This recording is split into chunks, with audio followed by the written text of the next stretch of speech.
जैसे 5 बजे उनकी डेथ हुई है, कल के दिन भी उन्होंने जैसे एसएस साहब के पास गए, एसएस साहब ने उनको धमकाया।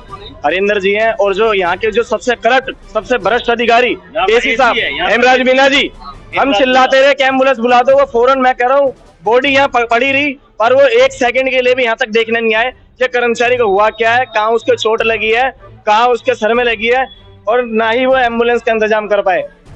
रातों दिन राजेंद्र एएसआई अपनी फाइल को लेके एसी साहब के पास जाते रहे, मिलते रहे, पर उनको कहा गया कि मेरे पीए से मिल लो, एसएस साहब से मिल लो, वरवली नहीं मिले उनसे, फाइल को उनको खोल के नहीं देखा। देखो ये सिर्फ और सिर्फ भ्रष्टाचारी है।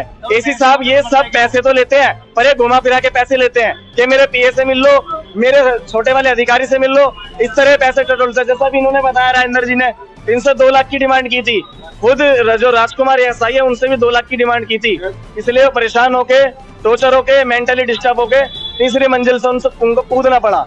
और ऐसे तो बतेरे लोग हैं, जो अभिषेक, जो डिप्टी कमिश्नर अभिषेक जी थे, वो अपने टाइम पे उन्होंने एक धंधा बना रखा था। धंधा ये बना रखा था कि इंस्पेक्टरों को सस्पेंड करो, इनको दिन कर दिन टर्मिनेट करो, ये अपने आप जोन में आएंगे, हमसे उस तरह की बात करेंगे।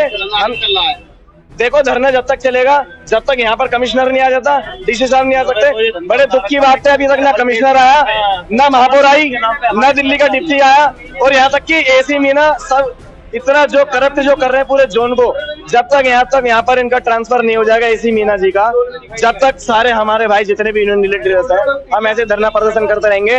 और यहाँ पर आके उन्हें प्रावधान करना होगा कि उनके बच्चों को परमानेंट नौकरी दी जाएगी, उनके टर्मिनल बेनिफिट उनको दिए जाएंगे, ताकि उनके बच्चों का भरण पोषण होता रहे, उनके बच्चों की स्कूल की फीस जाती रहे, उनके बच्चों का खर्चा जाता रहे।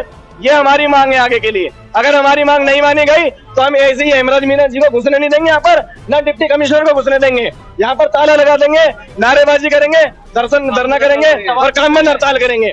आज से ही हमारे जितने भी सेक्टर दरोगा सुन रहे हो, ये आपका ही भाई है, और आपका भाई आज इतनी बेरहमी से मरा हुआ है, तो आप प्रत्येक वार्डों में किसी भी कर्मचारी से काम नहीं करेंगे। इस वीडियो के माध्यम से बताना चाहता हूं, आप हमारे ट्रेड यूनियन लीडर का सहयोग करेंगे, यहाँ पर धरना प्रदर्शन करेंगे। जब तक हमारे एक भाई को न्याय नहीं मिल जाता, जब तक हम शांति नहीं बैठेंगे। साथियों, ये हमारी लड़ाई नहीं है, ये आपके बच्चों की लड़ाई है, आपके पद की लड़ाई है।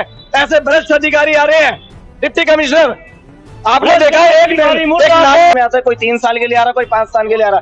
पहले जैसे जो पुराने डीसी होते थे उनके लेवल ये अधिकारी नहीं आ रहे हैं। अब ये इतनी बड़ी लालच आप देख लो।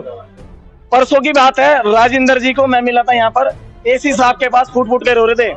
सबसे बड़े गुनहगार हैं यहाँ पर एसी साहब, उनको जेल होनी चाहिए। जब तक उनको सजा नहीं होगी, धरना जब तक भी शांत नहीं होगा। फूट फूट के रोते रहे, उन्होंने 5 मिनट के लिए भी ये नहीं पूछा कि आपकी फाइल में क्या दिक्कत है, ये आपको बहाल कर दें।